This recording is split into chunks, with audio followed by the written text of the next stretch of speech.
G'day folks, thanks for being with us. My name, as Kathy said, is Liam Mannix and I'm the National Science Reporter for The Age and the Sydney Morning Herald. Now, science used to be a pretty lonely round, but the pandemic has had this strange effect of transforming all reporters into science and health reporters. It's quite weird to see. Everybody now has their favourite epidemiologist on call, their take on what caused Victoria's second wave, even their favourite vaccine leading the race. So it's been weird to see as a science reporter, but one of the things that I've really enjoyed is watching all of the other journalists out there get to know all of Australia's extraordinary scientific talent. And I think what they've discovered is something that I learnt when I started this round, which is just how amazing and how world-leading our scientists are. And these really are world-leading. They're often working for the WHO, they're setting global policy, or they're discovering a vaccine to beat this thing. But they're also incredibly generous with their time, and they've answered my dumb questions over and over again. And today for you folks, we've got two of the best, Professor Peter Doherty and Professor Sharon Lewin. So we're going to start today with Professor Sharon Lewin, the director of the Peter Doherty Institute for Infection and Immunity, as well as a professor of medicine at the University of Melbourne. Professor Lewin is an infectious diseases specialist, and before all this kicked off, her research focused on finding a cure for HIV. Perhaps even more importantly, she's chief investigator on the Australian Partnership for Preparedness Research on Infectious Diseases Emergencies. And we certainly have got one of those right now. How prepared were we as a country in Australia? And I think on the scoreboard, we did pretty well. And actually, there was a lot in place that allowed us to be prepared. What we were very prepared for was flu, and we knew so much about influenza, and Peter, of course, is a world expert on this. And a lot of our strategies were all around a new pandemic strain of flu. But we got hit with coronavirus. Of course, many of us knew quite a bit about coronaviruses, but really there were so many unknowns around how the virus was transmitted that I think we probably hadn't given enough thought to what to do with a totally new virus that has mechanisms of transmission that we don't know. And I think if you look around the world, countries that did not do so well were countries that approached this like influenza. Luckily, we did it, but a good example of that is the UK. We were prepared. We'd done quite a lot of work with the WHO about sort of laboratory capacity preparedness, and we weren't really prepared for some of the interventions that we ended up doing. Things like border closures, lockdowns. This was all new stuff for us. Stuff that we had thought about theoretically, hadn't really thought through what that meant. And I think and I'm sure Peter will speak a bit more to this, the scale and impact of this on affecting absolutely every single person on the planet, we probably were not prepared for, but I don't think anyone else was. You know, one thing that Australia did really well, I think, was establish some capabilities that allowed us to respond very quickly, and I certainly feel privileged that I've been able to lead an institute like the Doherty, which in fact was established for this purpose. The Doherty opened in 2014. It was funded by the federal government, the state government and the University of Melbourne, which allowed us to build a $210 million building in the centre of Parkville with capabilities to respond. And I think the big secret for the Doherty was having co-location of our public health labs, the people that actually are on the front line doing the diagnosis, with our research labs and our clinicians. And that actually is quite unique. There's no other medical research institute in Australia that has that sort of combination. And that served us incredibly well in the very early parts of the response. And I have to say that the early response was outstanding. Visual part of the Doherty, one of the reference labs for virology, led by Mike Catton, was on to developing a test for coronavirus way back on January the 12th, 2 days after the sequence for the coronavirus was announced on January the 10th. We were able to establish testing it locally. Mike shared that with reference labs around the country. And by the time the first case arrived on January the 24th, we were ready to diagnose it And importantly, Julian Druce and Mike Catton went on to isolate the virus, something that's actually quite tricky, and your standard diagnostic laboratory would not be growing viruses, but we've been able to maintain that capacity.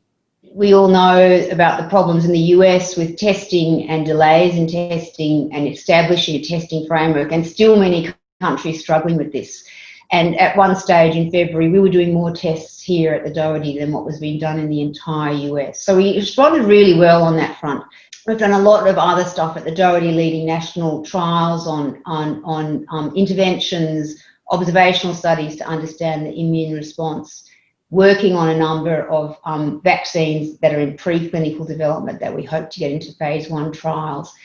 And collaborating a lot nationally. These are just some of the things that we were able to do at great speed, largely because of that investment many, many years ago. It seems to me that a lot of the mindset about COVID-19 seems to be driven by this idea that this is a big, once-in-a-lifetime event, but really scientists like you have been warning about this for years, and they say more is to come. So I think preparedness is something we need to really think about. Which brings me to the man with his name on the side of the building, Peter Doherty. Peter is, of course, a Nobel laureate, winning the medal in 1996 for discoveries about T-cell mediated immunity, something which is crucial to understanding the way coronavirus vaccines are going to work. He also authored the book, Pandemics, What Everyone Needs to Know. He's a man who's been thinking about pandemics for a long time, and he described COVID-19 to me a few weeks ago as a trial run. Over to you, Peter. Thanks, Liam. Yes, I'd echo Sharon that having written a book about pandemics, actually living through one is a very, very different experience from writing books about it. And we've all learned, and I think though Australia has done extraordinarily well, and we've seen our federal and state governments work together very well, what we've learned is that this virus is the ultimate leak test, if you like, for public policy and institutions. And it's we've had failures at various levels in various things. Not predicted, but this has shown us where the problems are. And so there's a lot to be learned from this. And I hope we'll look at that very seriously, both in Australia and globally. Now, the science of this has just been fantastic. It's so much better than it was even back in 2002, when we were all aware of the SARS scare in East Asia. Didn't get to Australia, much more lethal than this virus, same type of virus. And the Asian countries learned a lot from that, and we didn't have that experience, so we had a few things we had to pick up. We learned a lot, on the other hand, from the very well-handled HIV/AIDS epidemic, how well we dealt with that way back. And I think that's helped formulate our policies along very sensible and very pragmatic and useful lines. So a lot to be learned, and I hope we will learn those lessons, not just here, but all across the planet. Now, what's happening? Well, the Institute's been fantastic. As Sharon said, it's brought the very practical together with the very academic, and some very smart people are involved right across the board. We've had people who would not normally look at a virus infection pivot very rapidly to doing virus research and viral immunology, the area that I've been involved in now for more than 50 years. Dale Godfrey from our institute, for instance, has developed a new vaccine. There's a number of vaccines on trial. Dale's is what I'd say is a second order vaccine. It goes beyond what's out there already. It's going into trials soon. We've seen others pivot. The molecular microbiology diagnostic unit, which normally looks at bacteria and fungi and all that sort of stuff, pivoted to do the gene sequencing of all these viruses. And we've pioneered through that. Ben Cowden, who runs that, has pioneered what we think of as genomic epidemiology, where you've all been writing about this. We can trace a particular substrain or subclade of virus and follow and track to see where it's come from in an infectious outbreak. Folks are speaking to an audience of journalists. Is there anything that you see that is regularly misunderstood or misreported on in coronavirus reporting? Or is there anything that we are missing that we should be reporting on? I think science journalism and reports of science by general journalists has come an incredibly long way. I mean, traditionally people would get virus and bacteria confused, drug and vaccines confused. I don't see much confusion for that at all now. I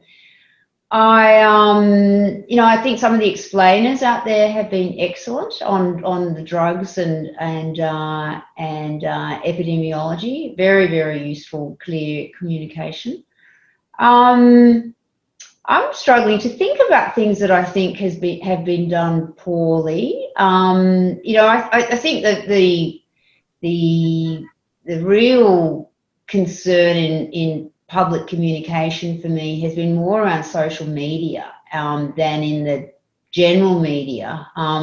Within social media, which has a whole different dimension of problems. You get propagation of these of mistruths, of course, and fake news and all the rest of it. So I see a lot more of sort of worrying patterns in social media than I'd say in the mainstream media. But we do have some questions coming in. So this one's for Sharon.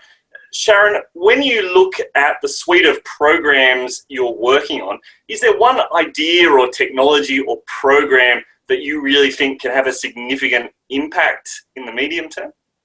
Yeah, I do actually. I think the vaccines and treatments are going to have a very significant impact in the short term. Testing and treatments, very significant impact in the short term. Vaccines is a bit longer term and a bit more uncertainty.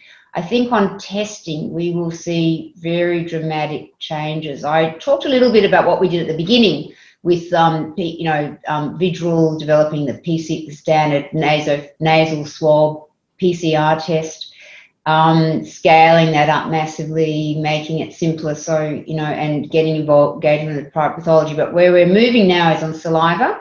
You would have heard mixed messages about saliva. Initially, Deb Williamson, head of clinical microbiology at the Royal Melbourne, she was onto saliva very quickly, had a paper out back in May, I think, and reported that it wasn't as good as nasal swabs, 87% sensitive. But further work has now shown that saliva could be more sensitive than nasal swab, and that to me opens up a huge capacity for mass population testing, because saliva is so easy to collect, painless, can do it daily, there's no limitations on it. And then if we get even cheaper ways to measure the virus, at the moment we have a laboratory-based PCR test, takes 24 hours to get the result. We now have access to tests that will take 15 minutes to get the result. One developed here at the Doherty by Tim Stinnier, but there's also commercial tests. And we do need to do both, because we're standing in line with every other country getting these commercial rapid tests. But if we can develop something locally, even better, which will really help in settings like healthcare workers and in healthcare settings and nursing homes. And the really exciting thing on the horizon for testing is antigen testing. Again, you're reading about that. It will upturn the whole way we do testing, but it will be really important. And I've sort of seen this happen with HIV testing. HIV testing was very precious at the beginning. Only certain people could do it. Only certain people could give you the result. And then we had point of care testing. You rock up to a cafe, you can get tested there. And then now we have home-based testing. And for us in Australia, where we've always had good HIV testing, it hasn't transformed the landscape. Globally, home-based testing has transformed the way we can track HIV. And I think we will get there for COVID. And we're actually at the minute doing a big program of work with the Victorian government on all these new testing modalities to see how we can test at scale in populations. So there's a whole lot yet we don't understand about that, and better understanding will feed into better therapy. I'd really like to see a lot more work going on, though, on drugs, because Sharon points out that's what you can do with HIV, for instance. If you're indulging in high-risk behavior, you can take a couple of drugs and you can avoid catching the thing. And maybe that may be necessary if we're to return to fully normal activity with people traveling who might be otherwise vulnerable. Because vaccines, they'll help a lot, they'll shift the bar, but I don't think they're going to end the problem.